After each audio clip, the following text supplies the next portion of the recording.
A tide of courage.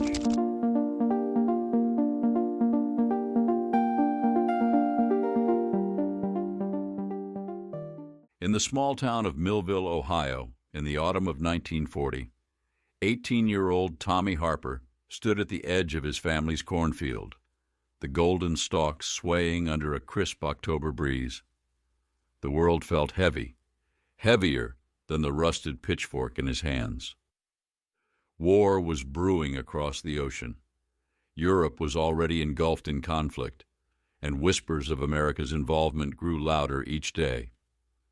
Tommy's heart wrestled with a choice: stay in Millville with his family, his sweetheart Ellie, and his best friend Sam, or join the military and face an uncertain future. The radio in the Harper living room crackled with news every evening. In September 1940, President Franklin D. Roosevelt had signed the Selective Training and Service Act, the first peacetime draft in U.S. history. It required all men aged 21 to 35 to register, but Tommy knew volunteering was an option for those as young as 18. At the general store, old men debated Hitler's march across Europe. France had fallen in June, and the Battle of Britain raged as German bombs pounded London. The newspapers Tommy delivered each morning screamed headlines about U-boats sinking ships in the Atlantic and Japan's growing aggression in Asia after signing the tripartite pact with Germany and Italy in September 1940. The world was a tinderbox, and Tommy felt the sparks inching closer. Tommy's father, a great war veteran, rarely spoke of his time in the trenches, but his limp and the far-off look in his eyes told stories of their own. "War's no adventure, son," He'd said one evening, puffing his pipe. "It's duty, but it's also loss." Tommy's mother, always quick with a smile, grew quiet when the draft was mentioned.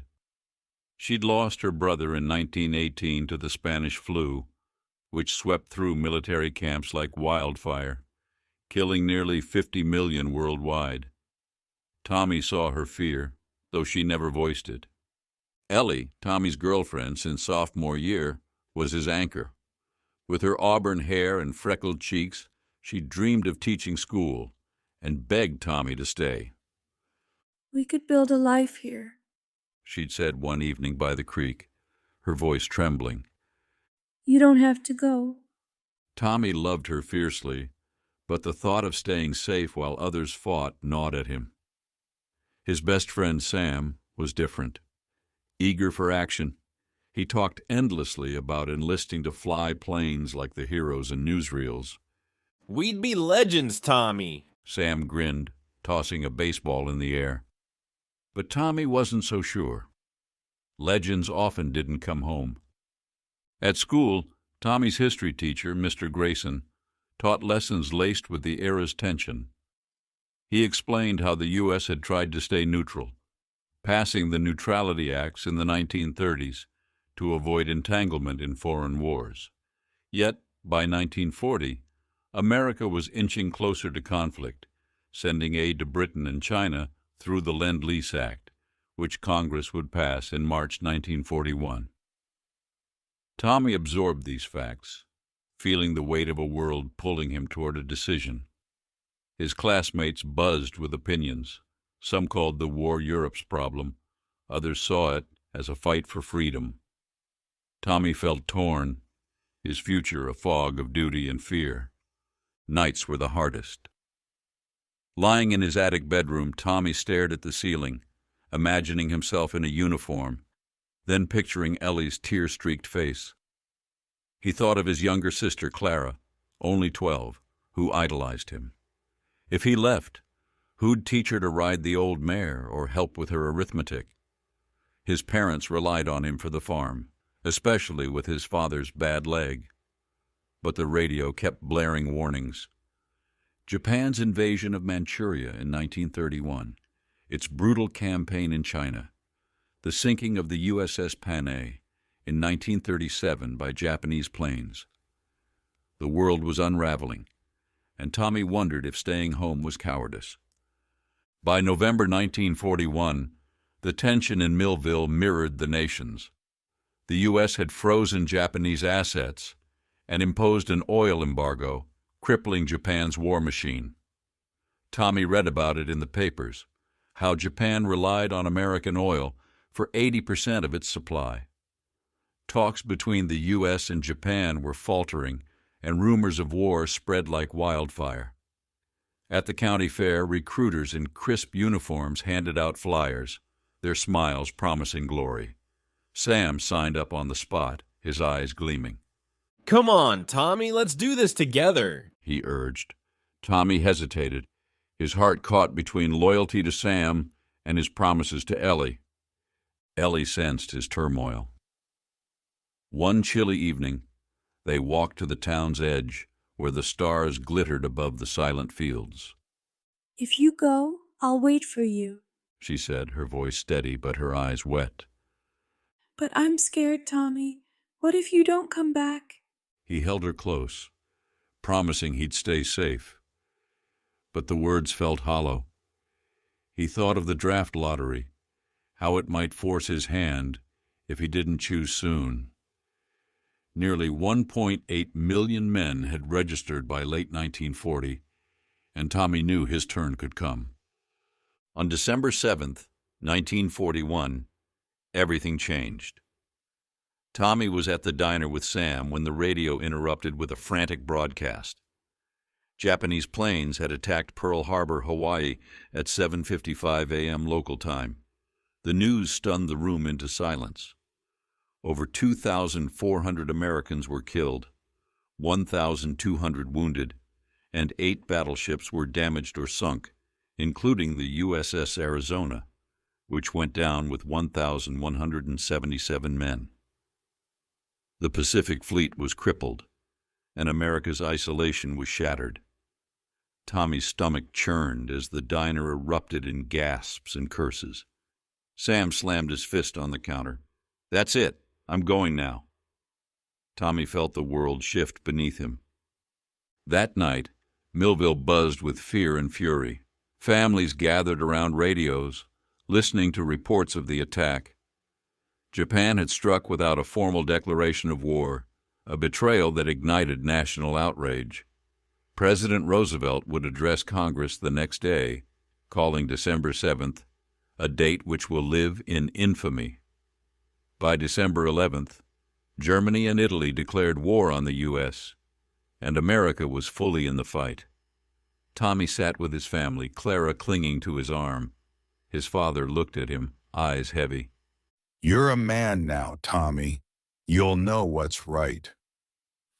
The next morning, Tommy walked to the creek alone. He thought of Pearl Harbor's burning ships, the men trapped below decks, the families who'd never see their sons again. He thought of Ellie's dreams, his mother's quiet prayers, Sam's reckless courage. The world was no longer a distant storm. It was here, demanding he act. He remembered Mr. Grayson's lessons. In 1940, the U.S. military had only 458,000 active personnel, barely enough to defend the nation. Now, it needed millions. Tommy felt the call, not as a hero, but as a boy who couldn't stand by while others fought. At the recruiting station, the line stretched down the street. Boys Tommy's age, some younger, stood shoulder to shoulder, their faces a mix of fear and resolve. Sam was there, grinning despite the gravity. "Knew you'd show," he said, clapping Tommy's back. Tommy signed his name, his hand steady but his heart racing. He was assigned to the Army, basic training to start in January. The recruiter warned him of the road ahead, training camps, then likely the Pacific or Europe. By 1942, over 3 million Americans would be in uniform, fighting across 2 fronts. Tommy broke the news to Ellie that evening. She cried but nodded, squeezing his hand. Write me every day, she whispered. His parents stood proud but silent, his mother slipping a St. Christopher medal into his pocket. Clara hugged him, promising to tend the farm. As Tommy boarded the bus to training camp, Millville fading behind him, he felt the weight of his choice. The war was real now. Japan's attack had killed 2,403 Americans at Pearl Harbor, and millions more would face the fire. Tommy wasn't a legend, just a boy from Ohio, but he carried his town, his family, and Ellie's love with him. Whatever lay ahead, he'd face it, one step at a time. Entanglement, the state of being caught up in something complicated. The diplomat worked to avoid entanglement in the conflict. Infamy, being famous for something bad. The attack was a day of infamy that shocked the nation. Neutrality, the state of not taking sides in a conflict. The country maintained neutrality to avoid war. Aggression, hostile or forceful behavior. The Army responded to the enemy's aggression with strength. Tinderbox, a situation ready to explode into conflict. The region was a tinderbox, waiting for a spark. Betrayal, an act of disloyalty or breaking trust. The surprise attack felt like a betrayal to the nation. Turmoil, a state of confusion or disorder. The town was in turmoil after the news broke. Cowardice, lack of courage or bravery. He feared others would see his hesitation as cowardice.